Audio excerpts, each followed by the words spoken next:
living spirit of truth as you receive today's message. Peace be with you.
Good morning, Unity.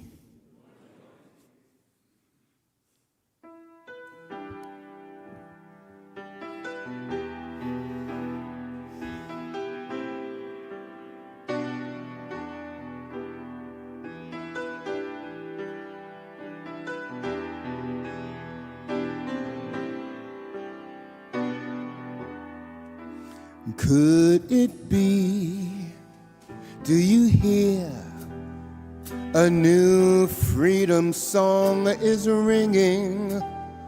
No more doubt, no more fear. A new day, it is bringing something simple is the key. Only love will set us free. It's so far, it's so near, almost close, almost here.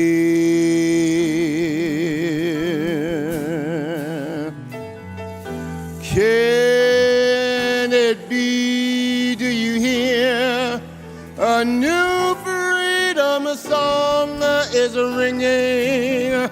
No more doubt, no more fear. A new day it is bringing. Something simple is the key. Only love will set us free.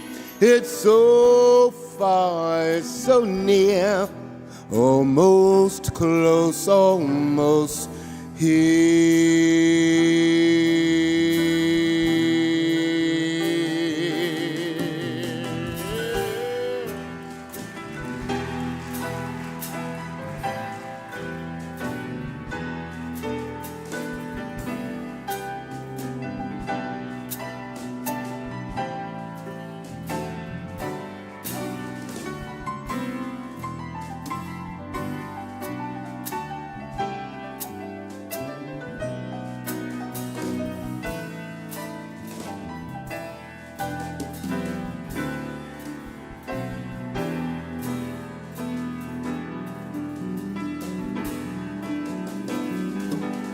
Can it be, do you hear? A new freedom song is ringing. No doubts or fears. A new day it is bringing. Something simple is the key. Only love will set us free. It's so far, it's so near, almost close, almost here. It's so far, it's so near, almost close, almost here.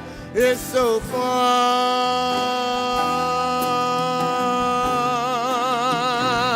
it's so near,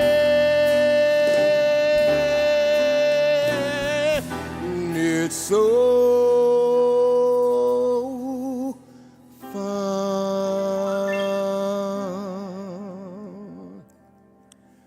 it's so near,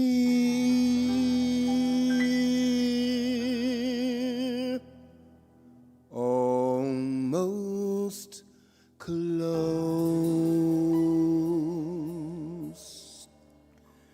almost here.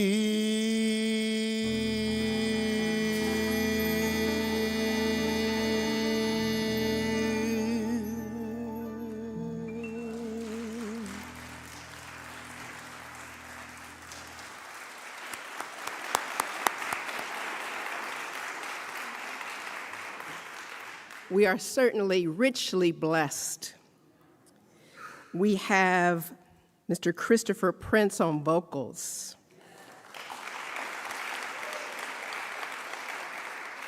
Mr. Norris Berry on keys. Mr. Rudy Spruill on bass. And Mr. Rodney Johnson on percussion and drums. I feel blessed. I hope you do too. If not, we might have to check your pulse. Good morning, good morning, good morning. I just am so grateful to be in the house of the Lord. Let us rejoice and be glad in it, yes? And I'm grateful for Reverend Sylvia, our senior minister, knowing that she continues to grow and unfold in her healing process and that she continues to be at peace, knowing that we are sending her love and we are taking care of each other, yes? Amen. So, again, good morning. And so what I'd like to do is to welcome you to this service this day, both those who are here in person as well as those who are in cyberspace. We feel your presence both in the pew and through the internet, for we know there's no separation in God. And so as we move through this particular program, I want to invite those of you who are online to put your email address in the chat, and our wonderful chat hostesses and hosts will provide you with the answers to your questions and also greet you and give you what you need to feel like you're welcome here.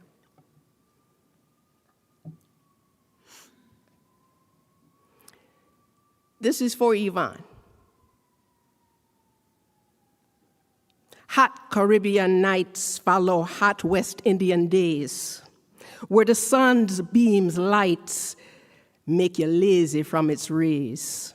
And the marketplace fumes stir hunger for some cane that you peeled and suck on in the summer rain. And your sandals start to hurt because you're walking down the road and the boys want to flirt. And you put down your load and you go to the beach to feel a cool breeze from the blue water's reach and the waves do tease.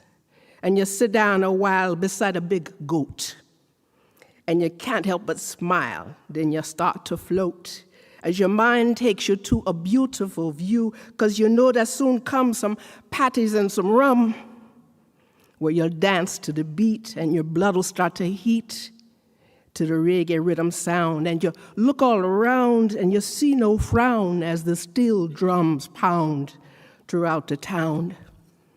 As your feet do leap and your boogie won't keep, and you feel in a heap and your juices start to seep, but you know you won't weep because your joy is mighty deep. And you know you're gonna reap because the feeling's so steep till you wake from your sleep. And you know that hot Caribbean night soon come.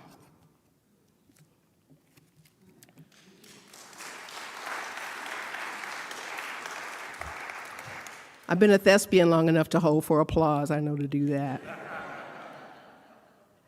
I had one of our young adults, I guess young is relative, depending on how you are in your process of life, said, well, you know, we need to hear more poetry in the pulpit on Sunday, so I can accommodate. I got volumes of poems. But the other day when I thought about this talk, I was thinking about the song that changed my life. It popped into my head. It does that from time to time.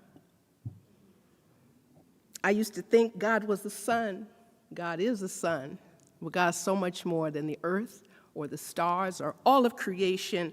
God is creation, all and all. And of course, that's Use Me by Michael Beckwith and Ricky Byers-Beckwith. So I spent about half of this past week at Unity Village presenting at the International New Thought Alliance as a keynote. And yes, eyeballing what I need to know for celebrating our soul, consciously creating change. And yes, it's something I've been promoting for a while. They were supposed to run the virtual ad, but they ran the late registration ad.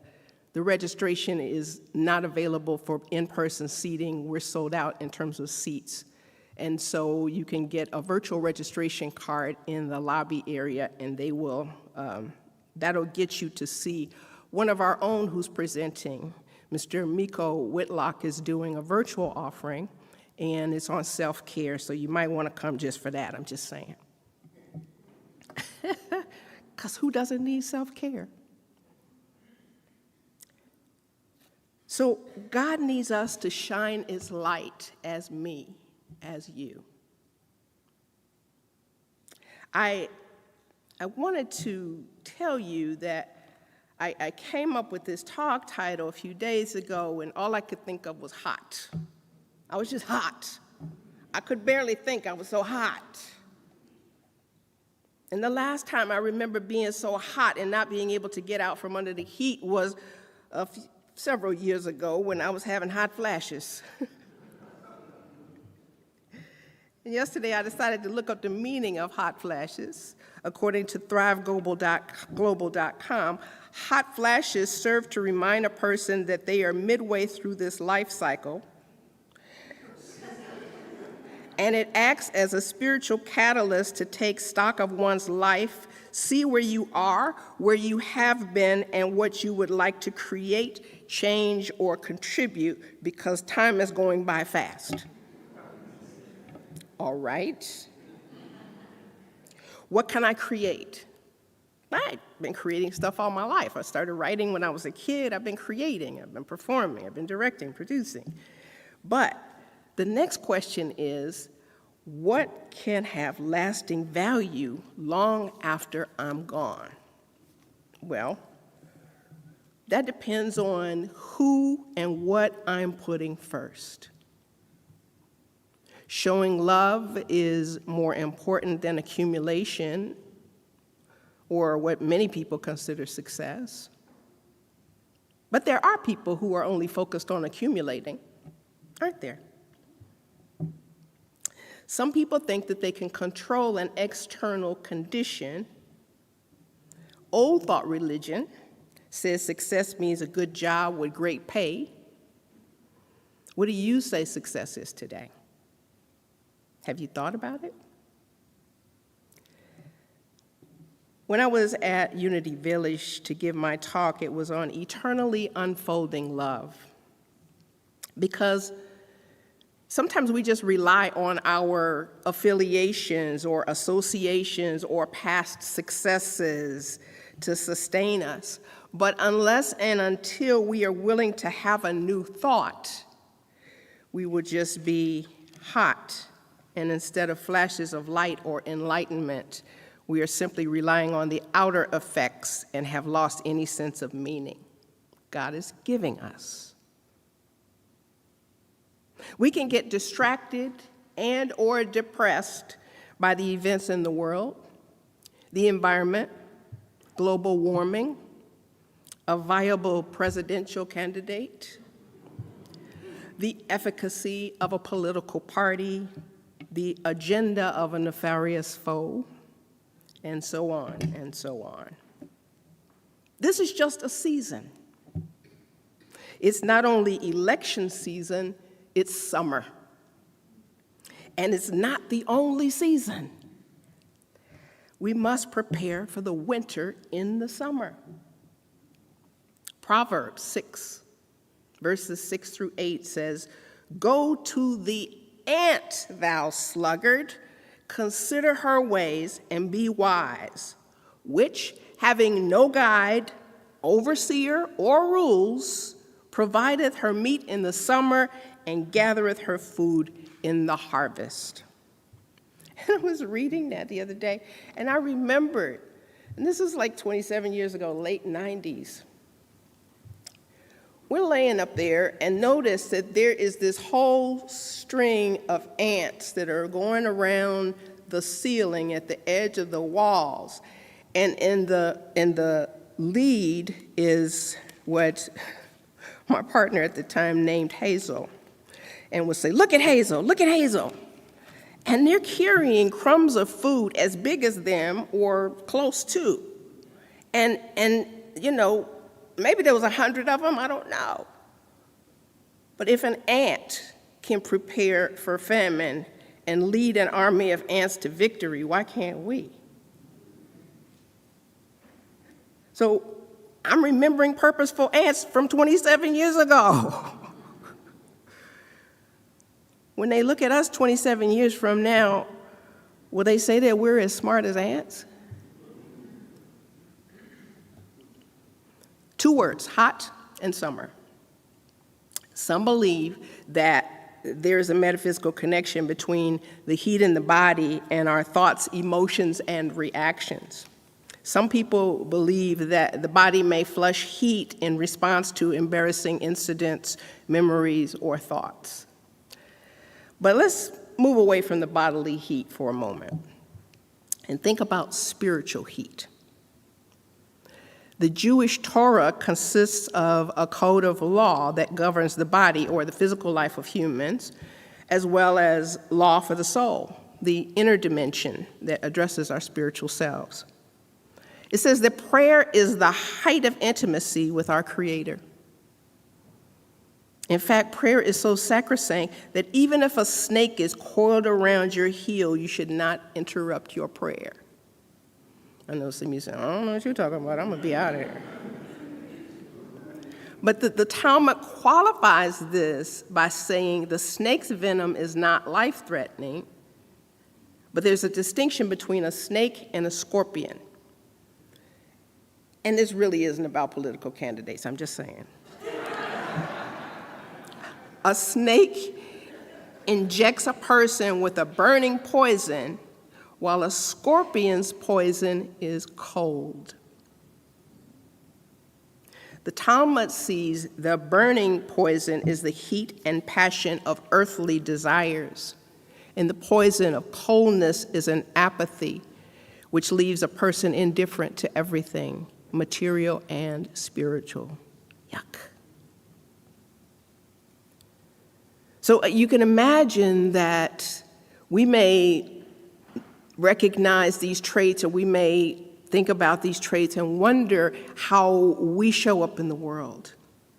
Now, Abraham was surrounded by idol worshipers, but Abraham came to recognize divine truth.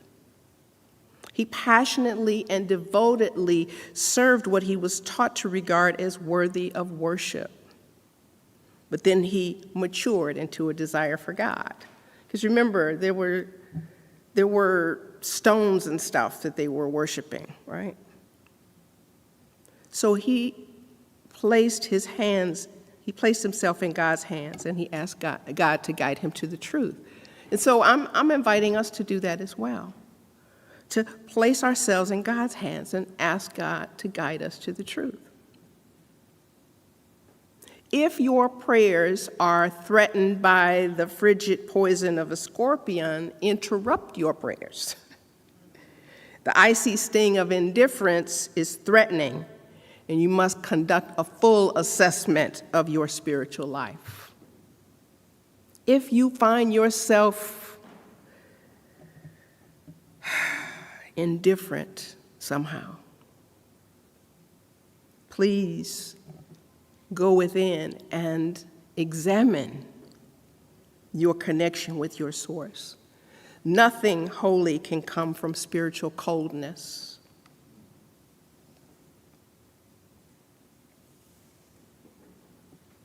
Psalm 74:17 says, "Thou hast set all the borders of the earth, thou hast made summer and winter." Right? And so we have different seasons. And so,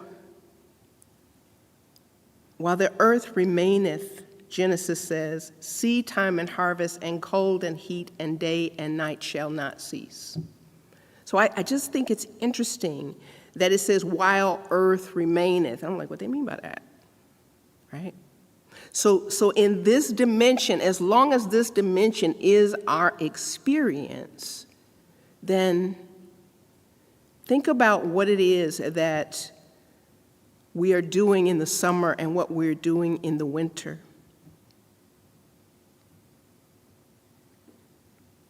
Proverbs 10:5 says, "He that gathereth in summer is a wise son, but he that sleepeth in harvest is a son that causeth shame." Because clearly there was only one gender at that time. Anyway,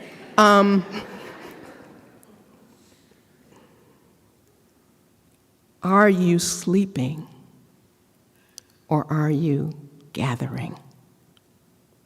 And this is really not about activity. This is really about examining our thoughts. It's about examining our values. It's about examining our intentions. Because you can go and do whatever you do in a voting booth or a computer machine or whatever it is, but that is not the all in all. There's an energy that we are all exerting. There's an energy that we are all exuding. There's an energy that we are all able to be in touch with on a moment-by-moment basis. I look at the news, but I don't dwell on the news.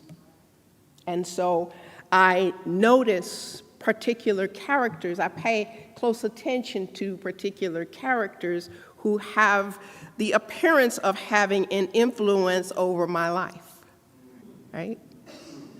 And I notice when there are changes, subtle or otherwise, and I did notice a little bit of a shift in one of them.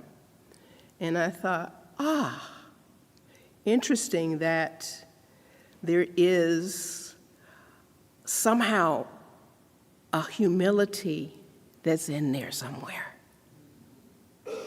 And I noticed that, and I thought, thank goodness, because there would be no way of knowing from the bravado that goes out. And so I think about what it is that we're gathering in our life's journey. Not necessarily a season as, 90 days, but what are we gathering in this journey? Are we just moving through this season to get to the end of the season? Or are we really taking advantage of everything that this season has to offer us in terms of growing? Not only growing in height or width, right? But growing in consciousness. And so what are we sowing? And what do we want to reap that we're planting in this summer of our lives right now? This may be the active part of your life while you still can physically do stuff, not that your mind won't go, but if this was your only moment, what would you use your mind to do right now? What would you harvest right now? What would you plant right now? So I get that may sound heavy in terms of that's too much pressure, Reverend Celeste, just back off a little bit. But it's important because we are not here by accident, that we are here by divine design, that each one of us has something to contribute to this thing called life, that each one of us has an energy that we bring into every space that we go into. Everybody likes to use that word nowadays, space. I think I'm going to have to just do something on space. It might even be a chapter in a book. I don't know, but space seems to be the word, right? But because people refer to space because they feel some kind of way when they enter into someone's presence, or they feel some type of way when they enter into a certain kind of building, right? I hope when you walk into this space that you feel the intention of love and expansion. Right? And so I hope that when you leave this space, that you bring wherever you're going, none of my business, love and light. Because why else would we come to a space except to get love and light and to bring love and light? Because we're individualized expressions of God. We're not simply human beings or human doings. Even Hazel knew that she had a purpose. Y'all remember Hazel? That's the lead aunt. Just keep up, okay? Keep up. So, let's talk about fun now. The Bible did not have fun in the concordance, but it had merriment. I'm like, cool, I can work with merriment, right? So, Proverbs 15:13 says, "A merry heart maketh a cheerful countenance, but by sorrow of the heart, the spirit is broken." I kind of had to check myself. I mean, I do different videos for different things, promoting different things. And I was promoting, that thing that's happening next month, in case you're tired of hearing Celebrating Our Soul. And I assembled these people, and different people doing different things, panelists and speakers and teachers and all of this stuff. And so we're in this conversation, and it's live. And I'm thinking, I don't smile the whole time that I'm there. I'm serious. This is about business. This is what we want to represent. But I'm like, wow, how is that inviting to anybody, right? And for me, I had to look and say, okay, that's an interesting energy that you're carrying because, you invited these people because they have substance. And so at the same time, we were giving more love off camera than perhaps, well, I was giving more love off camera than the others were on camera. And I thought, wow, okay, this is good to know because who else would tell me that if I didn't see it for myself, right? And so merriment is a cheerful or joyful gaiety, a mirth, a hilarity, a laughter, right? And so there's all of these opportunities that we have to have fun in life, and we may miss the opportunity because we're so focused on something else with a different objective, with a different intention to make sure that you accomplish that task. But how do you leave people feeling? I mean, this is me checking me, ain't me checking you, you check yourself, okay? So I'm just saying, James 5:13 says, is any among you afflicted? I was like, whoa, afflicted. And so it means hardship. Well, yeah, I might feel afflicted sometimes. I might feel like it's rough sometimes. I might feel like it's a struggle sometimes. But do I carry that struggle into every place that I go? Because how am I of any earthly good if all I'm doing is bringing you more hardship? And so not only check yourself before you wreck yourself, check yourself before you wreck somebody else.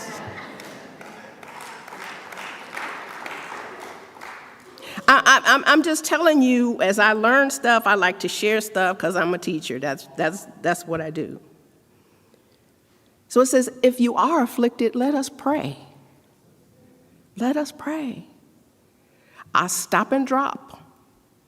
And sometimes it'll be just a word. I mean, grace will just come in my head. Okay, thank you. And so Psalms gives us a clear picture of God. It talks about the life of Christ in the future. It talks about balancing theology with emotions. It talks about balancing justice with evangelism. Sometimes evangelists are really funny. I'm just going to go off on a little tangent. But, they will try to make you feel bad to bring you to God. I'm just like, why? Like, why is that necessary that you need to tell somebody that they're the sinners and the scum of the earth in order to get them to go to God? It's like, I don't think that's the kind of place I want to hang out at if that's where you go, right? And so it's important for us to really exude the kind of joy that we want everybody else to know when we want them to come to God. Because I think about some of these Psalms are so poignant, they are so rich and so clear, and it brings the personal together with the collective because we're not islands, that we have impacts on each other, that we have not only the energy that we carry, but the impact that we have on their lives. And so when you look at this merging of justice with evangelism, then perhaps you can really allow the grace to come into your energy, the grace to come into your conversation, particularly if you're trying to introduce someone to our church, right? And to say, I want to shorten the duration of your emotional injuries. Now, nobody talks like that, right? But they should feel like that when you leave them. I want to shorten the length of your emotional injuries. Everybody just says, I love you, God bless you. But what's behind that? Other than what you want to project energetically, are they feeling that their injuries are being shortened by your presence? So we can talk about those people who are running for office and what they lack and what they should be doing and all of that. But when it comes down to it, we get to ask ourselves in this season, am I growing in this season? Am I laying the groundwork for a full life in my future days? Am I laying the groundwork for my neighbors, my brothers, my sisters' future days to be freed up from emotional energy? I may not be able to go into a surgery room and relieve them of a malady that's happening in one of their limbs or one of their organs, but good comes from the heart, according to Proverbs. Good comes from the heart. And, merriment can be restorative, right?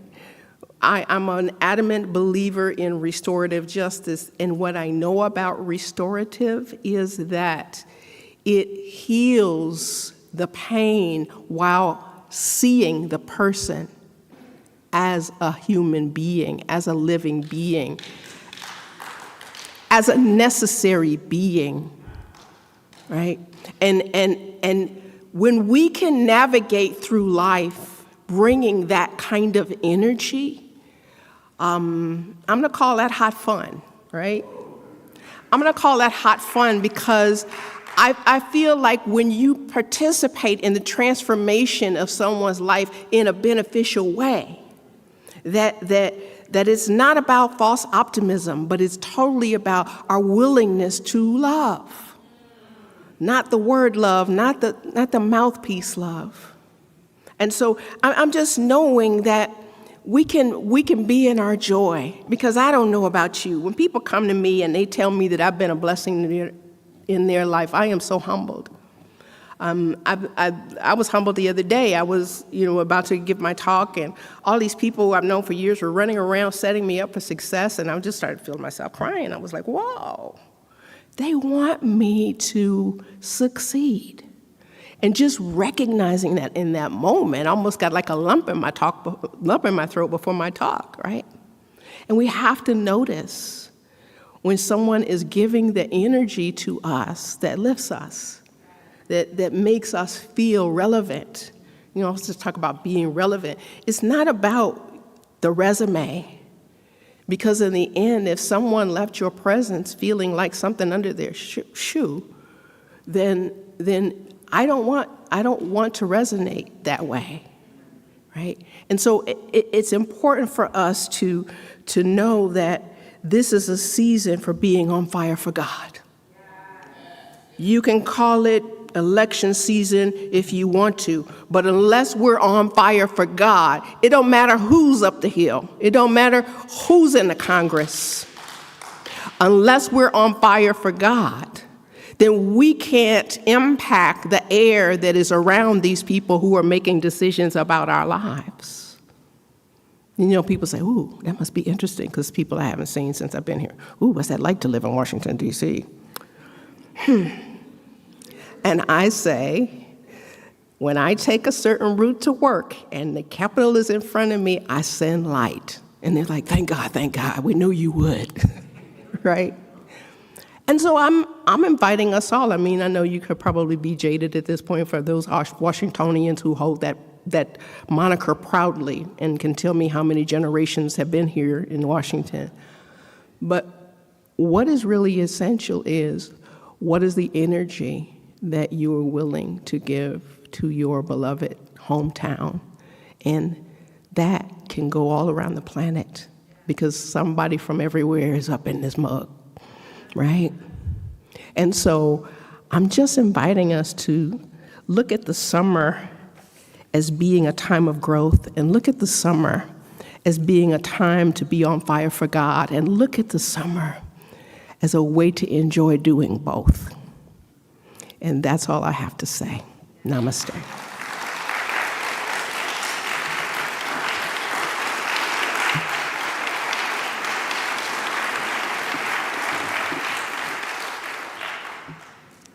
Thank you. Let's move into some time with God in the stillness.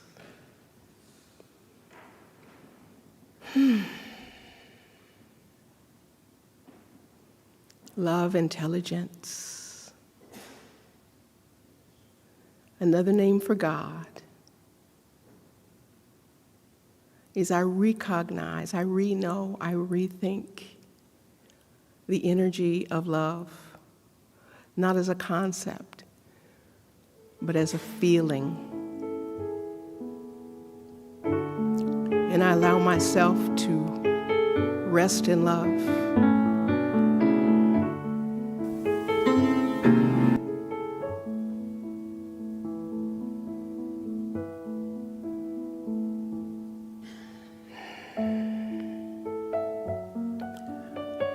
I relax and let go of those places in me that feel kinks or tightness,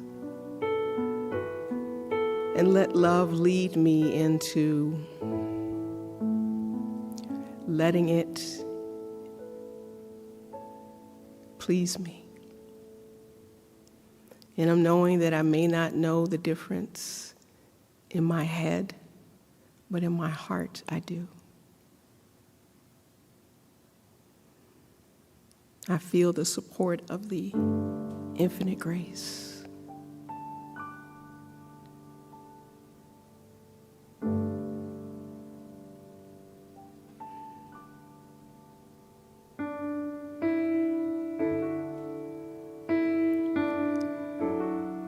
I listen.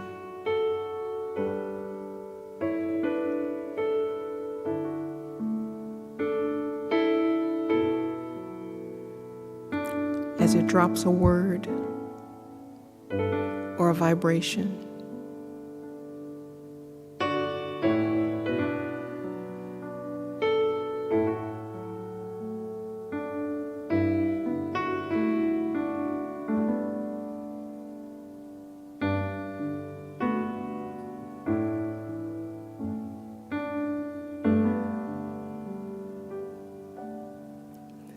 How wonderful it is to feel the warmth of this love.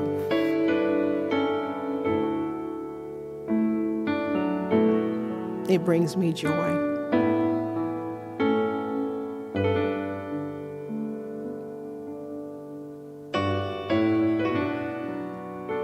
This omniscient presence teaches me, leads me into the path in which I must go.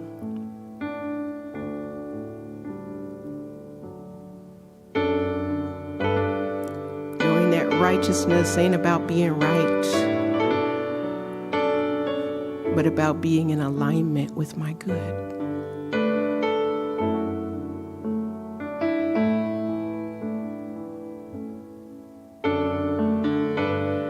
I am so grateful for grace.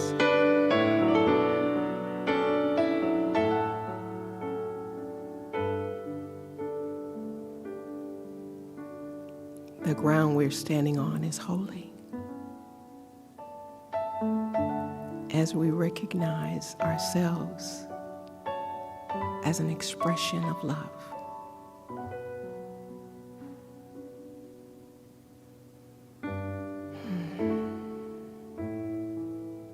What a wonderful place to pray from. What a wonderful place to pray, to play from.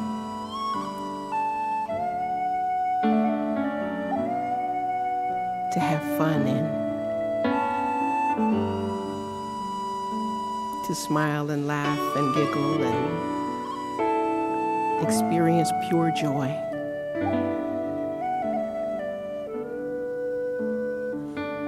That's God.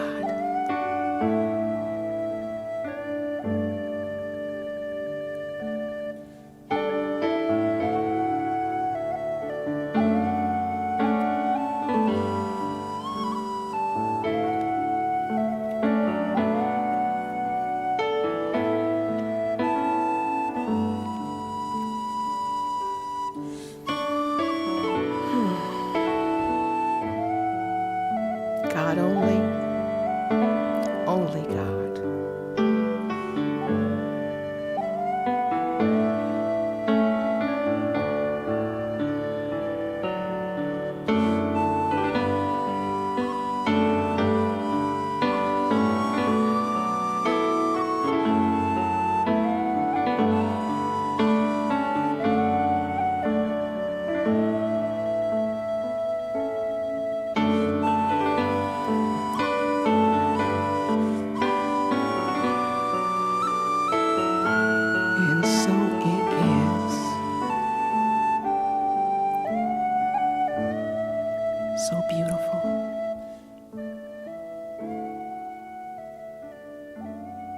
so perfect,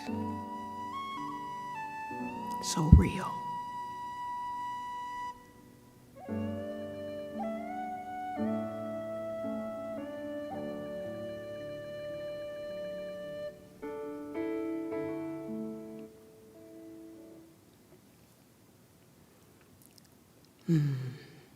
As we gently come back into this space, I invite you to give gentle support to Mr. Christopher Prince as he comes forward with a song.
Your mind to understand we all must live in peace again. Extend your hand to help the plan of love to all mankind on earth.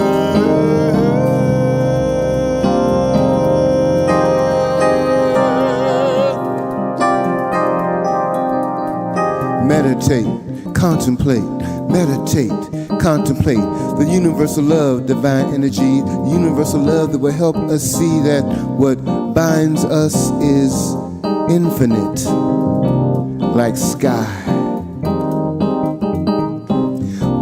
There is no difference. We are all petals on the same flower, flowers in the same field. The rain falls on us all. One source, one end, one now. Meditate, contemplate, meditate, contemplate. Meditate, contemplate. Expand your mind to understand we all must live in peace again. Extend your hand, oh,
See how perfect God is?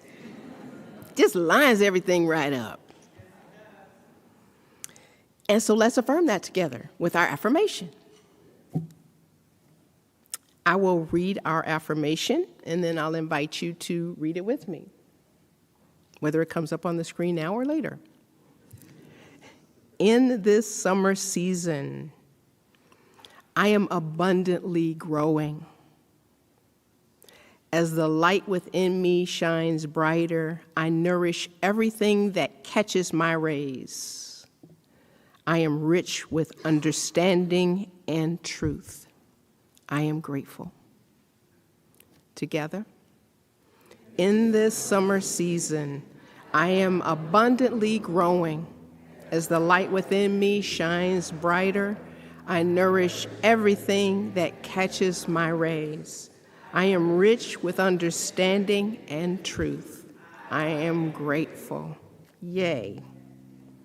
I want to acknowledge our visitors, those of you who may be here for the first time in the sanctuary, as well as those of you who may be visiting our service virtually for the first time. I'd like to extend a warm welcome. If this is your first time here in the sanctuary, would you be so kind as to stand so that we may give you some love and some information? Wonderful, wonderful, wonderful. Yes, yes, yes, yes, yes. Please remain standing so our ushers can get to you. And for those of you who are online, again, please put your email address in the chat so that we may send you some information about us so we can stay in touch and you can find out about great things that we're doing to bring light and love. We're light bearers here at Unity of Washington, D.C., and we want you to catch that light and shed it all around. Thank you so much for coming this way. If you're traveling through, we wish you Godspeed on your journey, okay? And so now I would like to bless our offerings. We don't pass the basket here in this ministry. We have white receptacles at the rear of the sanctuary that you can deposit your funds in. We have many applications that you can use to give. And so right now we just want to bless it by saying, divine love through me blesses and multiplies all that I am, all that I have, all that I give, and all that I receive. Together.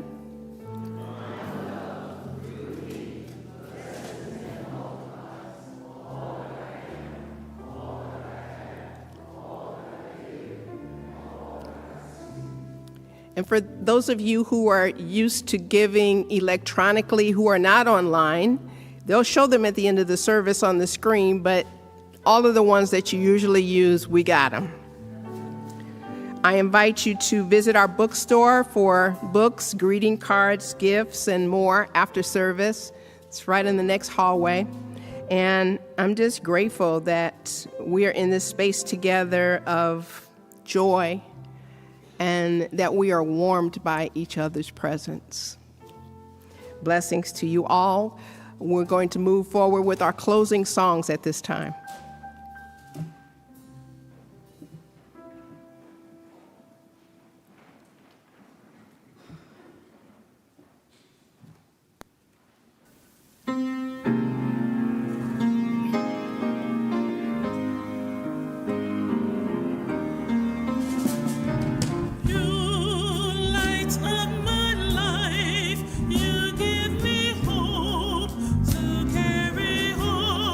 Light up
is the truth.